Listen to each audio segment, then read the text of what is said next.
antes de entrar na mensagem, só para a gente entender um pouquinho, porque às vezes nós não sabemos qual que é a nossa função naquele momento. Então vamos lá.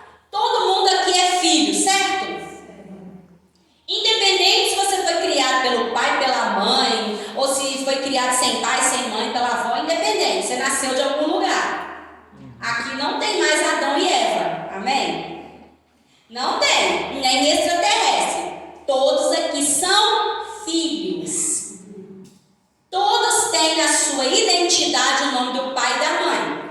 Alguns, infelizmente, não têm o nome de um pai, mas certo que ele foi gerado também por um pai. Certo? Então nós somos filhos. Essa é a nossa primeira identidade. No nome da nossa identidade, nossa RG, não tem nome do marido ou nome dos nossos filhos. Tem o nome do nosso pai e da nossa mãe. Significa que nós somos filhos. Certo? Então crescemos e ali adquirimos uma profissão. E ali temos dentro dessa profissão várias funções. A pessoa tem o seu primeiro emprego, ela vai graduando, até que ela adquire uma profissão. Depois, o que ela faz? Ela se casa. Então, ela passa a ser ou esposo ou esposa. Então, é outra função que ela vai desempenhar. Ela é filho, tem uma profissão, vai desempenhar agora uma função dentro do relacionamento, ou é esposo ou esposa. Depois tem filho, então passa a ser pai e mãe. Depois o filho tem filho, então passa a ser avó, avô e por aí vai. Ou seja, ao longo da nossa vida, nós vamos adquirindo funções, nós vamos adquirindo títulos, adquirindo cargos, e assim também é a nossa vida espiritual. A nossa essência, nosso primeiro nome que a Bíblia nos dá é de filho. Independente de quem você seja, na igreja, no ministério, na sociedade, você é filho de Deus. Amém? Amém. Efésios capítulo 1 e capítulo 2 vai explicar isso muito bem. Nós somos filhos. Não existe ninguém que nasceu de novo que não é filho de Deus. Pode ser o alto cargo que tiver no ministério, ele continua sendo filho de Deus. Amém? E aí na Bíblia nós temos algumas outras funções. Por exemplo, além de ser filhos, nós também nós geramos filhos espirituais no reino de Deus. Mas isso é a partir do quê? De um crescimento, de uma maturidade. Porque criança não gera, é adulto que gera, certo? Apesar de hoje em dia o mundo está tão terrível, né? Tem crianças aí gerando, mas isso não é o natural. Então, na vida espiritual também nós somos filhos e vamos adquirindo ao longo da caminhada algumas funções. Então, nós geramos e nós somos chamados de a noiva de Cristo. E hoje, dentre várias funções, que isso aqui é só para a gente entender, porque às vezes você diz assim, mas eu sou o quê? Eu sou noiva? Eu sou soldado? Eu sou embaixador? Eu sou discípulo? Eu sou discipulador? Eu sou o quê? Cada época da nossa vida nós temos uma função. E às vezes, dentro de um mesmo tempo, nós podemos exercer várias funções. Porque eu não deixei de ser esposa quando eu fui mãe. Eu não deixei de ser filha quando eu me tornei mãe. Certo? Então nós vamos adquirindo. Hoje eu quero falar de uma das nossas, porque nós temos identidade, propósito, missão e propósito. E uma das funções da nossa missão é ser o quê? Um soldado de Cristo. O apóstolo Paulo, ele ilustra isso muito bem em várias partes da Bíblia. Ele fala que nós somos soldados. Então, agora nós vamos entrar naquilo que eu quero trazer reflexão para nós, dentro daquilo que nós somos. Nós somos um soldado. Mas nós não somos soldados de qualquer exército. Nós somos soldados de um exército que tem por general o maior, que é o general dos generais, que é Jesus. Só que muitas vezes nós queremos entrar nesse exército, queremos lutar as batalhas sem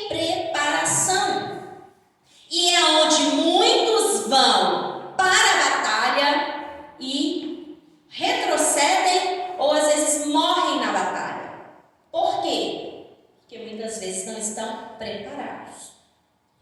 E a Bíblia, Deus ele nunca deu para alguém uma função, uma missão, sem explicar para aquela pessoa como que ela tinha que fazer.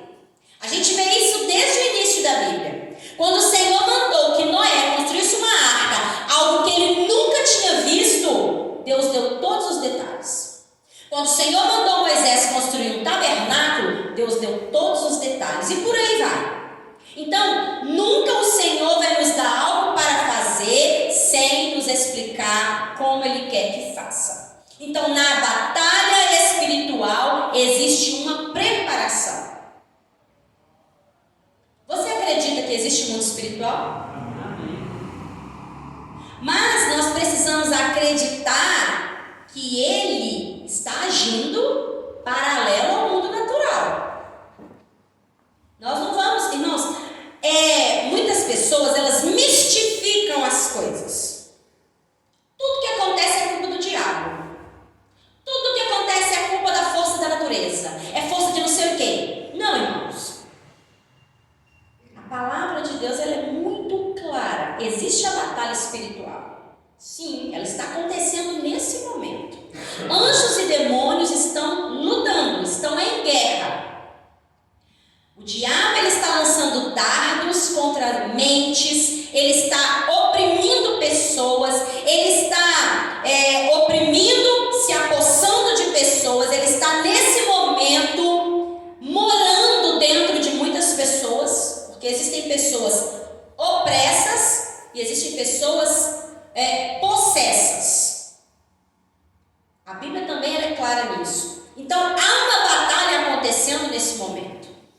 Houve uma batalha quando você decidiu sair da sua casa para se reunir com a igreja. Você crê nisso? Quantas vezes nós fazemos planos, hoje eu vou no culto, eu vou celebrar o Senhor, mas muitas vezes na hora de sair acontece uma coisa que não dá. Muitas vezes a gente está animado o dia todo, na hora de sair bate aquele desânimo e fala assim, eu não vou. E a gente tem que lutar. E não só para vir ao culto, irmãos, tudo que a gente vai fazer para glorificar o Senhor, existe uma batalha. Então, hoje nós vamos aprender um pouquinho sobre essa preparação do soldado. Efésios 6:10 é um texto muito conhecido, mas precisamos analisar o que esse texto tem a nos ensinar para colocarmos em prática. Não adianta a gente conhecer a Bíblia de capa a capa, saber o que está escrito, saber que Deus falou, mas se não colocarmos em prática, se não aplicarmos o que a Bíblia diz, é um conhecimento vago, é um conhecimento em vão. Efésios capítulo 6 e versículo 10, o apóstolo Paulo ele nos dá diretrizes de como nos prepararmos para a batalha. Irmãos, isso é muito mais sério do que a gente pensa. É muito mais sério. E uma vez eu ouvi uma história, talvez você também já ouviu. A gente tem mania de achar que o diabo, ele não tem qualidade. Mas o diabo tem qualidade, você sabia? E uma das qualidades do diabo, eu descobri, eu ouvi isso numa historinha que eu achei interessante, eu não tinha pensado nisso. Uma mãe estava ensinando para um filho que todo mundo tem algo de bom. E aí, aquele filho começou a ficar irritado, porque tudo aquela mãe achava uma coisa boa da história. E aí um dia ele falou assim, mãe, tem uma pessoa que não tem nada de bom. Eu quero ver a senhora falar que essa pessoa tem uma coisa de bom. Falou, mas quem? O diabo. Aquela mãe parou e pensou. Não, ele tem uma qualidade sim, ele é persistente. Persistência é uma qualidade. Então, muitas vezes nós esquecemos que o diabo ele é persistente. E sabe de mais uma qualidade que o diabo tem? O diabo, ele faz com excelência a sua missão. Apesar da sua missão ser algo ruim, ele faz com excelência. Porque a Bíblia diz que ele veio para matar, roubar e destruir. E ele faz isso com maestria.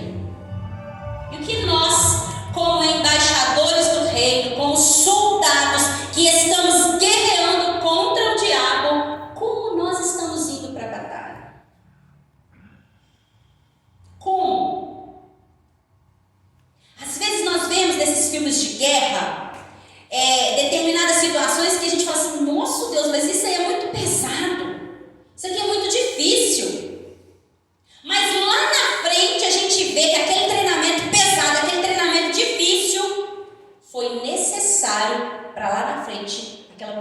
da guerra.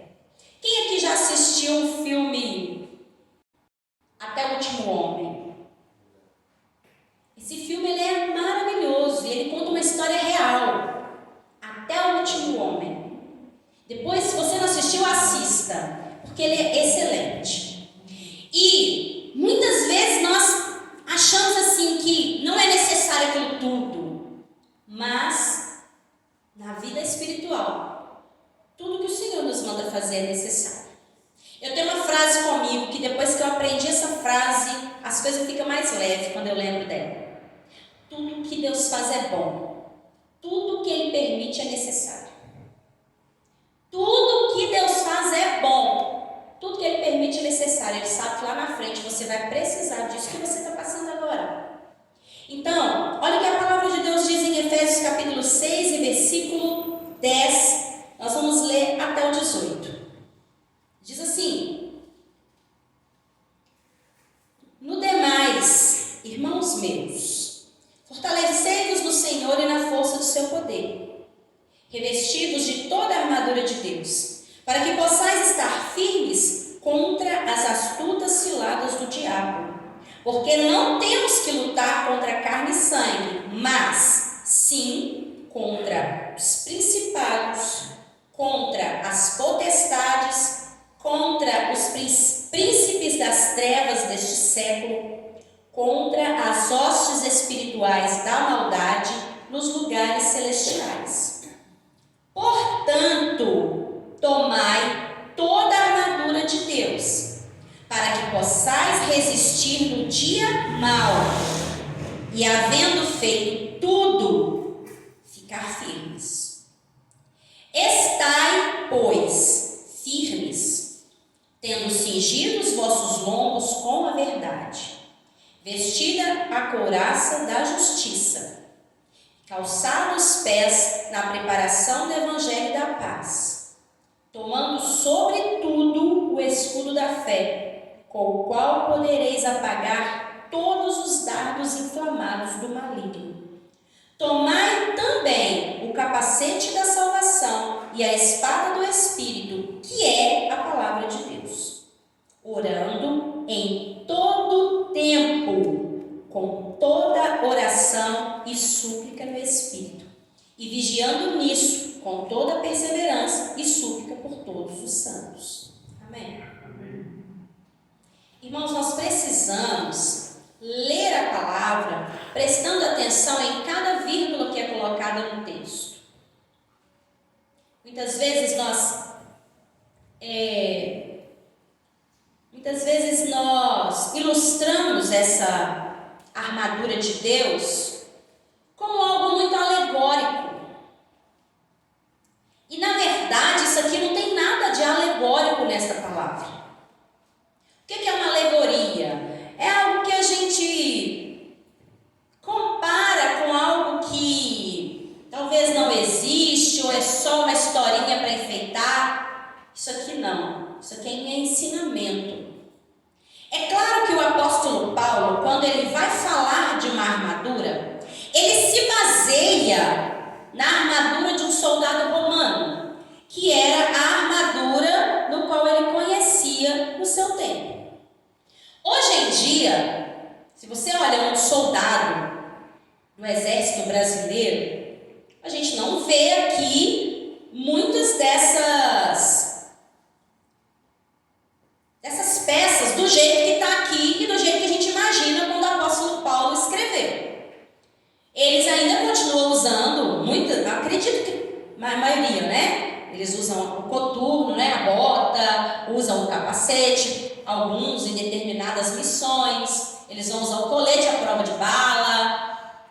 Algumas equipes vão usar um escudo, eles não usam mais uma espada, eles usam agora uma arma de fogo. Então, quando o apóstolo Paulo ele escreve este texto, ele faz uma comparação de um soldado romano com as peças que aquele soldado vestia. Então, às vezes a gente vê os desenhos, né, as ilustrações para criança, tá lá um soldado romano, com aquele negócio, aquela vassourinha na cabeça, e a gente acha bonitinho, engraçadinho e tal, mas irmãos, isso aqui é muito sério. Nós precisamos prestar atenção nisso aqui, porque isso aqui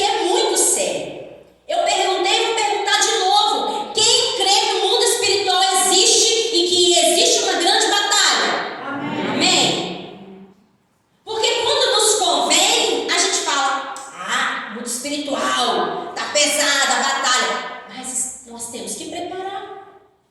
Nós temos que nos preparar com essas peças da armadura. E aqui o apóstolo Paulo, ele começa falando assim: no demais, irmãos meus. Essa palavra no demais, irmãos, é porque ele está continuando o assunto. Se você ler o versículo 1 de Efésios 6, ele está dando instruções. Primeiro ele começa falando para os filhos. Foi aquilo que eu falei. Filhos, obedecei seus pais. Pais, não ireis vossos filhos, provoquei a ira. Servos, obedeçam seus senhores. Senhores, não maltratem seus servos. E aí ele vai falando, dando orientações. A partir do versículo 10, ele fala: vamos continuar o assunto. E aí ele começa: fortalecei-vos no Senhor e na força do seu poder. Como é que nós nos fortalecemos no Senhor? É só pedindo: Senhor, me renova, Senhor, me reveste. Não. Nós nos fortalecemos no Senhor e na força do seu poder, nos relacionando com Ele. Porque não tem... Quando Jesus ele sobe aos céus, ele fala que nós receberíamos poder. Para quê? Para testemunhar. Se você ler Atos 1, versículo 8, ele vai dizer: fique em Jerusalém até que do alto seja revestido de poder, e sereis minhas testemunhas. Então o poder é para testemunhar. Então nos fortalecer no Senhor e na força do seu poder é para cumprir uma missão. E nós só nos fortalecemos no Senhor e na força do seu poder nos relacionando com Ele. Como é que nós nos relacionamos com Deus? Através da oração, leitura e meditação da palavra. Nós precisamos sempre lembrar que não é só ler a Bíblia, é meditar no que ela diz. Porque eu conheço muita gente que lê a Bíblia, mas não sabe nem o que está escrito lá, porque ele apenas leu. Como ler qualquer coisa, como uma obrigação. Ler e meditar na palavra. O que é ler e meditar? Eu leio e penso nela o tempo todo. E aí ele continua dizendo: revestidos de... O que está dizendo o seu texto aí? Revestidos de... Não, revestido de toda a armadura. Toda. Aqui ele não está falando assim, revestido de algumas peças da armadura. Revestido de toda a armadura. Para quê? Para que ele está mandando revestir? Então olha só, gente, não é só um uniforme de crente. Isso aqui ele está falando só um uniformezinho de crente. Ah, veste lá porque agora você é crente. Não. Revestidos de toda a armadura de Deus. Tem um propósito, tem um porquê que nós precisamos nos revestir dessa armadura. Para que possais estar firmes. Para que possais estar firmes. Para que possais estar firme. O que é estar firme, gente? Estar firme não é aquele negócio de... Como é que você está hoje, irmão? Mais ou menos. Como é que você está hoje? Não. Estar firme, eu estou bem, porque estou com Jesus. Com Jesus no barco está tudo bem. Ah, pastor, não quer dizer que eu não posso falar que não está bem? Não, né? Não estou dizendo que não pode. Você precisa dizer aquilo que você crê, não é o que você vê.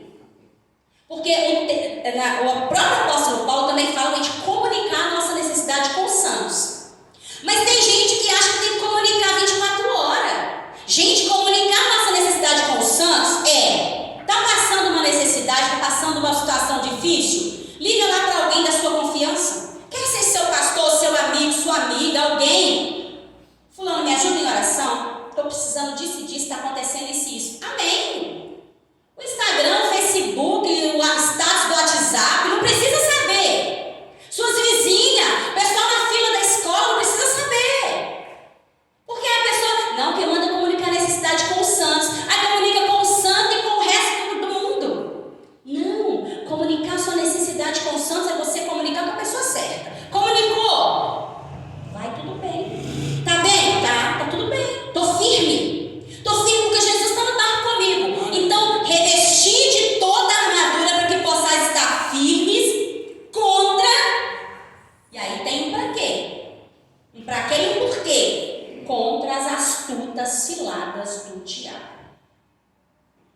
E aí ele começa. Porque não temos que lutar contra carne e sangue. E aqui ele vai dizer quem são os nossos inimigos. Que a gente não pode resumir só, é o diabo. Sim, ele é o nosso inimigo, nosso adversário. Mas aqui ele vai dizer, ele vai nos falar os detalhes desse inimigo, irmãos. E nós precisamos atentar para isso. Aqui ele vai dizer que nós temos que lutar, não é contra sangue, mas contra principados, potestades, contra os príncipes das trevas deste século, contra as hostes espirituais da maldade. Ou seja, aqui tem 4 categorias de inimigo. 4. O primeiro ele começa dizendo que são principados. Pesquisando rapidamente, só porque, para a gente lembrar ali, quem são esses principados? Se você faz um estudo o nome do estudo é angelologia, que vai falar sobre os demônios, sobre os anjos, vai te falar isso. Mas não é necessário você fazer isso tudo para você compreender o texto. Principados fala de príncipes que governam nações. E nós temos exemplo disso na Bíblia. Não estou falando heresia nenhuma aqui. Nós temos exemplo disso na Bíblia. Uma dos exemplos é quando Daniel estava lá orando por uma resposta. Lembra que ele precisou. O anjo disse assim, olha, eu estava, desde que você começou a orar eu vim, mas houve o príncipe da Pérsia veio para lutar comigo e teve que vir Miguel e venceu a batalha e por aí vai. Lembra desse texto? Então nós temos vários exemplos na Bíblia, eu vou citar só esse aqui para não render.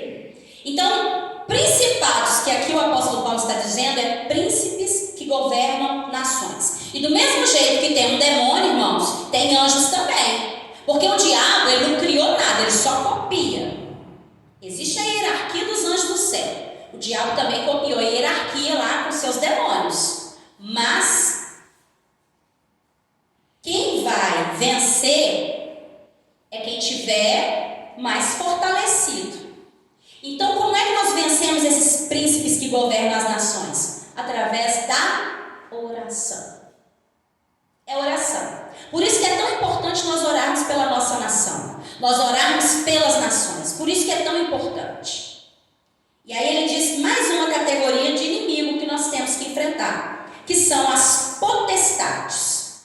As potestades são os demônios que atuam nas áreas de influências.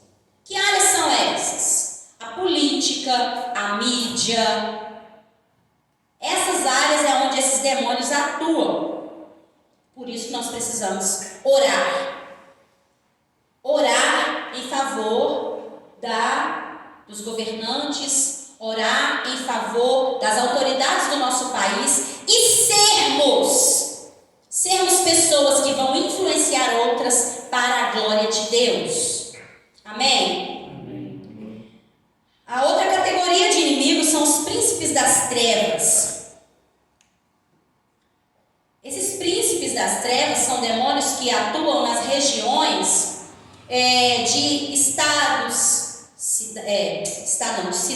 e bairros. Já prestou atenção que tem cidades onde, determinada época, o crime aumenta naquela cidade, determinados bairros, que é terrível a questão da violência e por aí vai? Esses demônios que estão agindo nesses lugares. E a igreja, ela veio para quê? A igreja veio para instituir na terra o reino de Deus. E o que Jesus falou que a igreja iria fazer?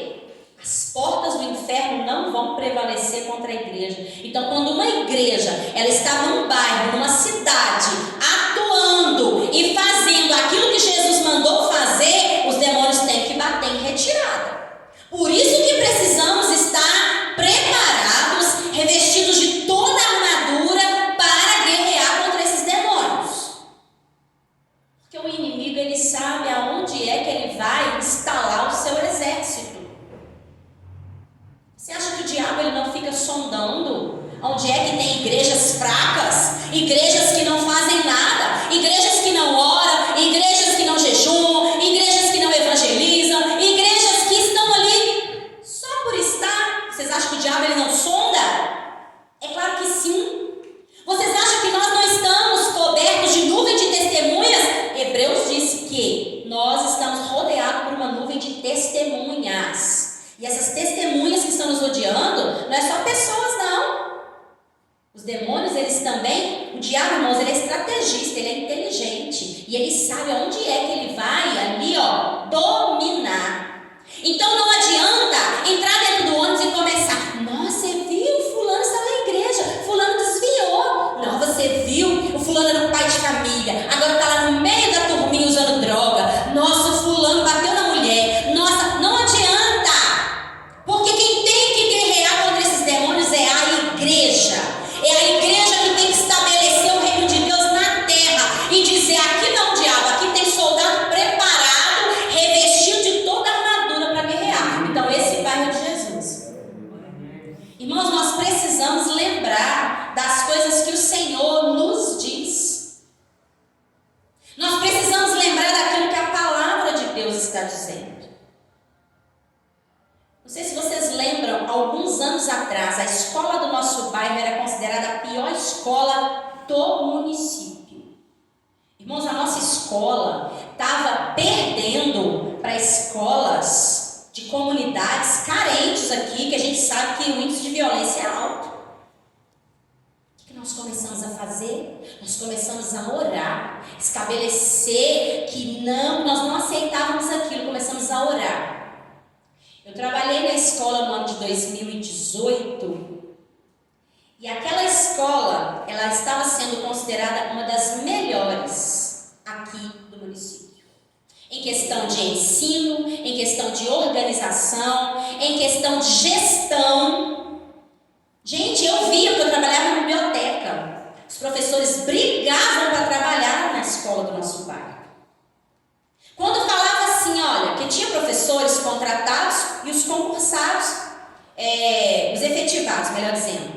Então, quando falava, os professores contratados, quando falava assim, saiu a lista dos efetivados, porque quando efetivava, aquele ia ficar naquela escola ali e o contrato não ia vencer, mais ou menos assim. Eu via pessoas chorando porque tinha sido transferido para outra escola. Eu quero trabalhar nessa escola. Tinha gente que morava lá em Betim. Queria trabalhar aqui, porque falava que aqui era assim, era assado e por aí vai.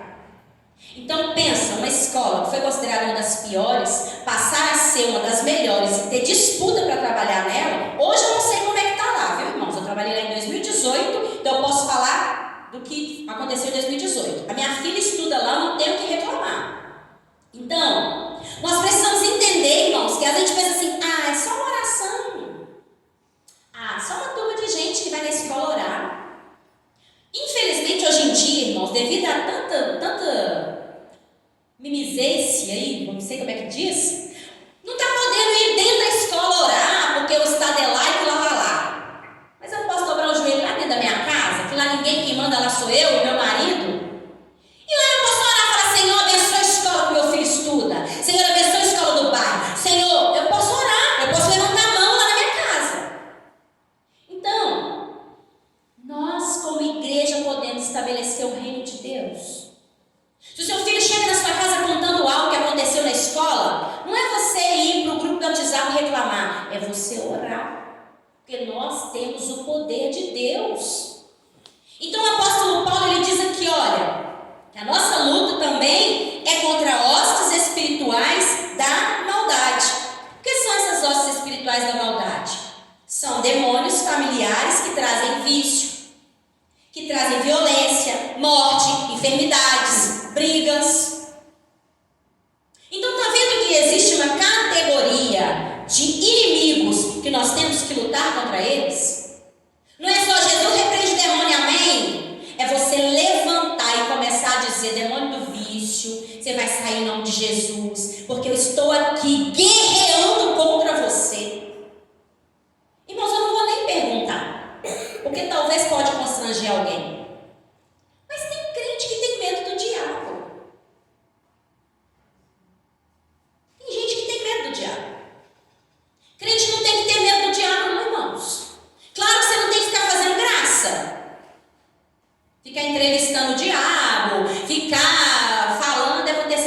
pode ter medo, você tem que temer a Deus e resistir o diabo, que ele vai fugir. É isso que nós temos que fazer. Porque tem muita gente que tem medo do diabo, mas abre as portas, brechas dentro da sua casa para o diabo entrar. Então não adianta. Então aqui o apóstolo Paulo está nos dando orientações de quem são os nossos inimigos. Então percebe que não é qualquer coisa. O inimigo pelo qual nós estamos lutando diariamente não são qualquer um. São demônios que estão devidamente muito bem organizados.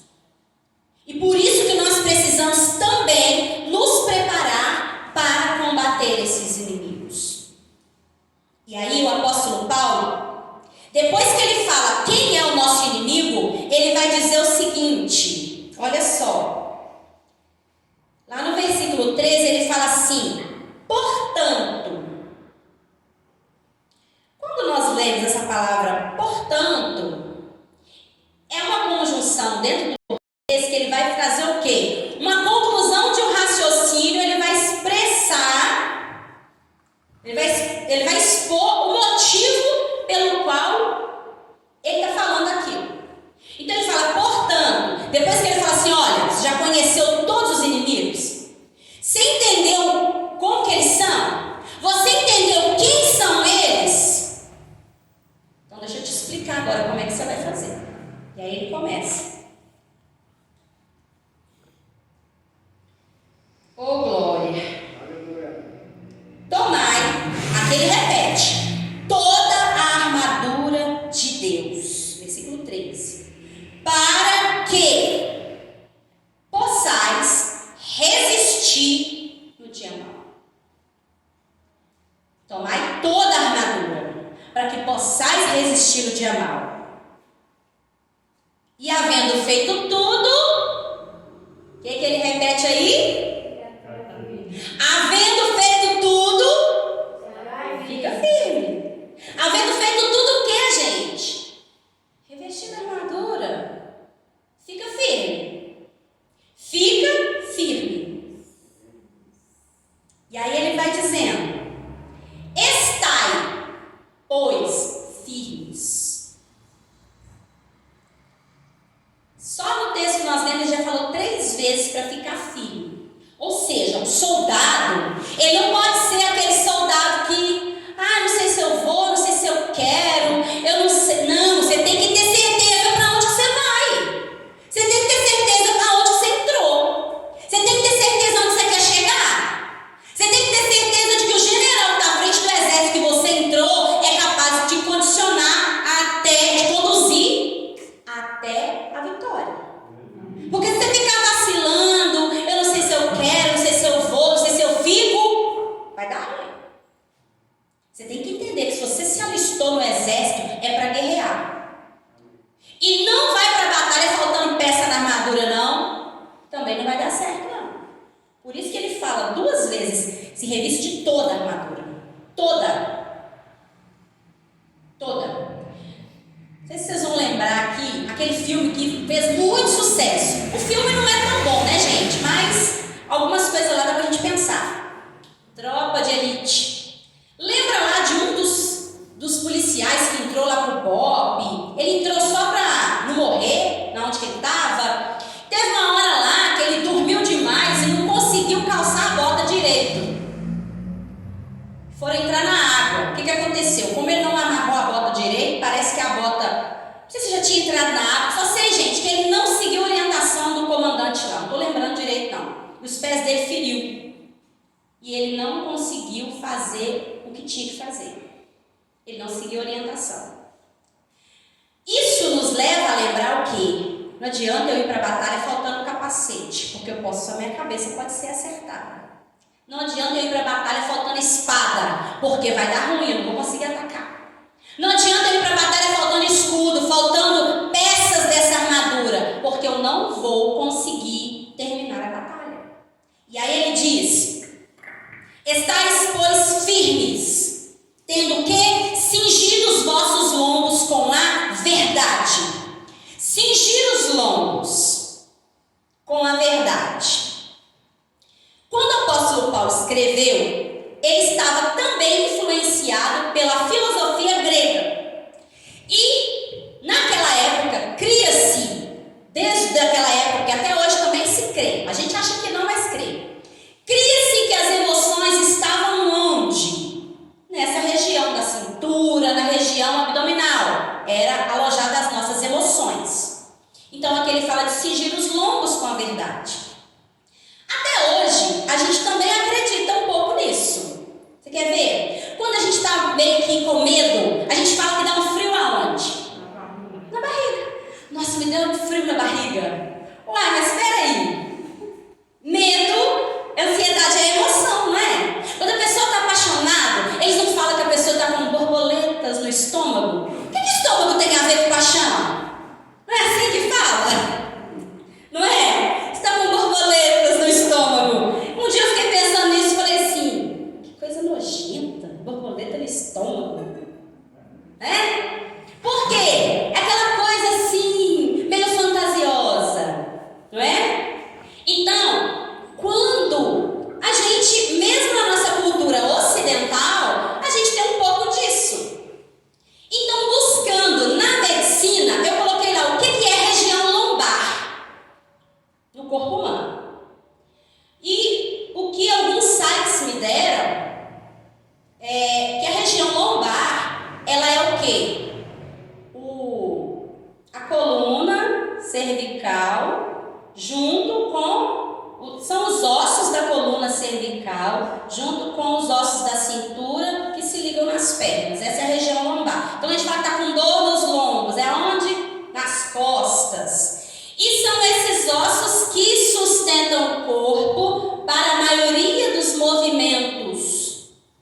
E faz a pessoa levantar, andar, ficar em pé. Certo? Então, quando nós cingimos o nosso lombo com a verdade, quando nós temos essa verdade, nós estamos o quê? Nós estamos nos firmando nessa verdade. Ou seja, um soldado do exército de Cristo, ele não negocia as verdades do céu. Ele não negocia porque ele está firmado nessa verdade. Porque se ele negociar, ele vai cair. Ele vai perder os movimentos. Se ele negociar, se ele tiver as suas emoções vacilantes, ele não vai conseguir chegar lá na frente. E o apóstolo Paulo, ele continua dizendo que cingir os nossos lombos com a verdade é crer na verdade que liberta. João 8:32 e 36 vai dizer o quê? Conhecereis a verdade vos libertará. Então, se você não está crendo na verdade de Deus, se você não está crendo na verdade que o Senhor tem para a sua vida, conheça a verdade. Conheça quem? Conheça Cristo. Muitas vezes nós acreditamos nas mentiras que o diabo fala a nosso respeito. Nós começamos a oscilar. Mas será que realmente é isso que Deus tem para a minha vida? Será que Deus me ama mesmo? Né? Nós ocidentais temos muito disso. Será que Deus me ama? Eu preciso crer que Ele me amou de tal maneira que Ele deu seu filho. A gente muitas vezes quer usar esse texto para o descrente, para aquele que nem conhece a Jesus, mas nós temos que lembrar dele a todo dia e crer nessa verdade, porque o bom soldado de Cristo, ele anda firmado na verdade. E qual que é a maior verdade que nós temos? É que Cristo nos amou, deu a sua vida por nós, e por isso nós estamos aqui. Nós somos adotados como filhos, e é por isso que nós temos Ele em nós. Essa é a maior verdade. Então, cingir os lombos com a verdade é você subjugar as suas emoções a essa verdade de que Jesus, Ele é o caminho, a verdade e a vida. Ponto. Acabou. Amém? O segundo, ele fala de vestida a couraça da justiça. Vestir a couraça. Vestir, quando a gente lembra de uma couraça, a gente lembra lá do colete à prova de balas, né, dos policiais. Então, o peito, ele é considerado como um lugar que armazena a alma. É onde fica guardado o quê, gente? Os órgãos vitais, principalmente o nosso coração. É onde a gente fala que está ali os nossos sentimentos, né? Então, nós precisamos manter o nosso coração puro e justo. E quem é que faz isso em nós? Não somos nós. É Cristo em nós que faz isso. Nós somos justificados por Ele. Porque o nosso senso de justiça diante da justiça do Senhor, o salmista diz que não passa de trapo de imundícia. Então eu não posso querer fazer justiça à minha maneira, do jeito que eu acho, do jeito que eu penso. É a maneira de Deus. E muitas vezes a maneira de Deus é totalmente contrária à que nós achamos que é. Porque quando ele fala assim, você tem que amar seu inimigo. O que a gente... gente, a maioria de nós pensa o quê? Mas que absurdo. Não é? Me fala alguém aqui que um dia já leu esse texto e falou assim, não, glória a Deus, olha como é que o Senhor é bonzinho, manda eu amar meu inimigo. Ah, fala sério, gente, ninguém lê esse texto e fica feliz, não. É igual as esposas, quando lê lá algumas coisas que fala que a gente tem que fazer, que a nossa cultura fala que não, a gente fala o quê? Ah, não, Deus. Não é isso, não é? Quando a Bíblia nos fala, principalmente quando você lê, as bem-aventuranças.